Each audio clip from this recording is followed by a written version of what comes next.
Ketakutan massal adalah komoditas paling laku di pasar modal. Namun bagi seorang investor nilai, kepanikan publik seringkali merupakan sinyal bahwa logika sedang absen dari ruangan. Saat ini, narasi mengenai kiamat kripto akibat komputer kuantum sedang digoreng sedemikian rupa hingga menciptakan bayang-bayang kehancuran aset digital global. Mayoritas pelaku pasar terjebak dalam spekulasi teknologi yang melampaui realitas praktis. Sementara mereka lupa bahwa sistem yang dibangun di atas kode memiliki kemampuan inheren untuk berevolusi lebih cepat daripada ancaman yang mengejarnya. Data menunjukkan bahwa sekitar 4 hingga 5 juta Bitcoin berada di alamat lama yang secara teoritis rentan terhadap algoritma shear. Jika komputer kuantum skala besar benar-benar terwujud, angka ini mencakup hampir seperempat dari total pasokan Bitcoin yang ada.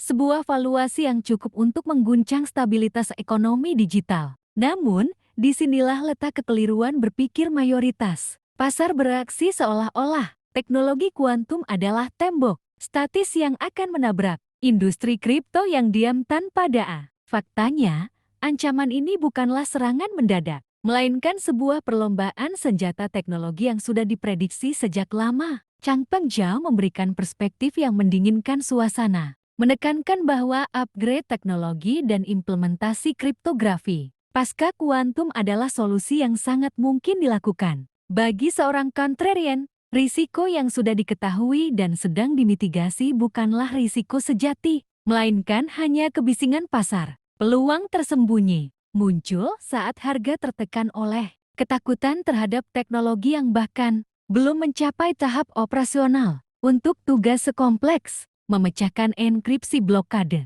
valuasi aset seringkali terdistorsi oleh ketakutan yang tidak rasional terhadap masa depan yang masih bersifat hipotesis. Kehancuran Bitcoin karena komputer kuantum hanya akan terjadi jika komunitas pengembang dan validator tetap pasif. Sebuah asumsi yang sangat cacat mengingat insentif ekonomi yang ada untuk melindungi jaringan senilai triliunan dolar tersebut. Dunia tidak sedang menghadapi akhir dari desentralisasi, melainkan sedang menuju fase adaptasi berikutnya. Investor yang cerdas tidak akan menjual aset mereka hanya karena narasi teknis yang dibesar-besarkan, melainkan akan memperhatikan seberapa cepat jaringan melakukan transisi menuju standar keamanan baru, berhenti mengikuti arus kepanikan dan mulailah melihat struktur insentif di balik teknologi ini. Apakah Anda melihat ancaman kuantum ini sebagai risiko eksistensial yang nyata? Atau justru ini hanyalah hambatan teknis yang